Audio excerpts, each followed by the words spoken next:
Hello and welcome back to the channel. Today I'm going to be talking about acing those GCSE languages. Languages are difficult, and if you really want a good top grade in languages, I'm going to be talking all about that today. The first thing I'm going to be talking about is vocabulary. Vocabulary is essentially the foundation of languages, and GCSE is really no exception. I use an app called Memrise. It's fun, and it's effective, and it's efficient, and it's really good, and you only need to do 20 to 30 words or so of the GCSE language vocab a day. Just honestly take just a few minutes a day, 15 minutes or so, just to study 20 or 30 words. And why do we do vocab? Well, vocab is really important for reading and listening, and they both require a really good grasp of the vocab. Now, the next thing to talk about is learning key phrases for the writing exam. The writing exam is hard, it's difficult to prepare for, but the way that I have always done it, and I'm doing it for the GCSEs currently, is to learn some key phrases. So you just need to learn some good key phrases with lots of quality language, and some examples might include conjunctive phrases, if I had the choice phrases, etc. I will leave an example document in the description of this video which has loads of good quality phrases. It's in German, however you can translate it. These are basically great for getting a lot of the words. Say in a 150 word essay, you can eliminate a lot of those words by just using phrases, and therefore it takes a lot of your own thought out of the process. You don't have to do much thinking, and you don't have to know much vocab. As long as you have those phrases, you can use up a lot of the words with those good quality language phrases. And the examiners love subjunctive phrases, conjunctive phrases, if I had the choice phrases like that. And in the 90 word answer, in the 90 word question, make sure to answer the question always. First thing you do, answer the bullet point, because you can't get anywhere near top marks if you don't answer those bullet points. So make sure the first sentence is answer the bullet point, and then use up the quality language phrases for essentially the rest of the bullet points. So say you do 25 words per bullet point to make 100 words in total for the 90 word answer. You answer the question in the first sentence. You can often use the words from the question and then use quality language phrases. And you must answer all those bullet points. That's really important to be able to get full marks in the 90 word question. Now, the next thing we want to talk about is listening. Listening, I think, is probably one of the hardest skills in languages. It's really difficult. They speak quickly, and it's difficult to work out always what they're saying. So I do past papers. I find it really useful for 3 reasons.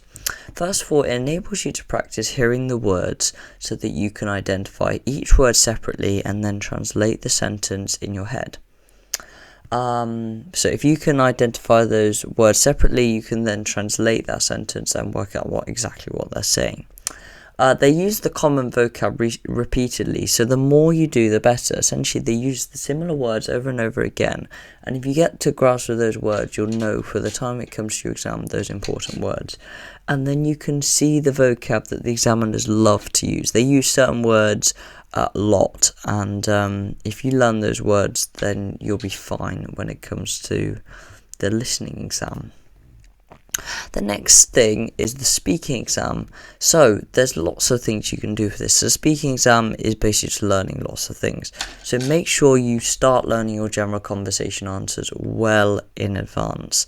I have about 45, so 15 per theme, and you can't just learn 45 3 or 4 sentence answers the night before. You have to do it well in advance, and just do maybe just a bit each day, one each day or something, and just keep revising them, so that by the time you get to the GCSEs, you'll have nailed it. Like the vocab, these do take a long time to learn, so make sure to start early. Like vocab, you can't just learn those 1500 words or whatever it is vocab the night before. You've got to start early with that as well. Make sure to nail the photo card and role play. You need to practice them a lot. Download loads of past papers and just practice those photo cards and role play loads. Practice the type of questions that you're going to get. Practice answering the what's in the photo question. Just practice answering you'll also see the common questions that you're going to get. Practice answering those, so that when you get to the real exam, you know exactly how you're going to answer them, what they mean, other questions that could come up, because obviously there's surprise questions. And in the photo card, just really practice making sure you're giving lots and lots of detail on that what's in the photo question. In fact, you can even use set phrases. You can even use set phrases for that photo card. So you can use lots of quality language. I like the photo because it makes me happy. Things like that. Use lots of set phrases and make sure to give loads and loads of detail in what's on the photo question. They often use very similar questions, so prepare some set phrases as well that you can use. And make sure to learn some question phrases as well for the questions. So those question phrases are important in the role play. Do you have, do you like, etc., things like that. And finally, we have the reading exam. This is mainly just vocab, like listening. Practicing past papers is great because you can see commonly used vocab, and memorize is great for this. It's fun, and you just need to do a bit each day to keep consistent, and before long you'll have found that you've learned hundreds and hundreds of words. And if you learn all the vocab, honestly, they can't really test you on anything else. You'll be sorted. Just like learning all the contents in science, you'll be absolutely sorted.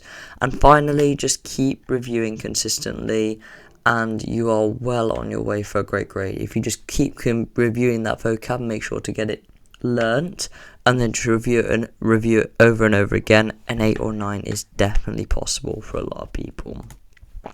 So, thanks very much for listening. Peace out. I'll see you next time.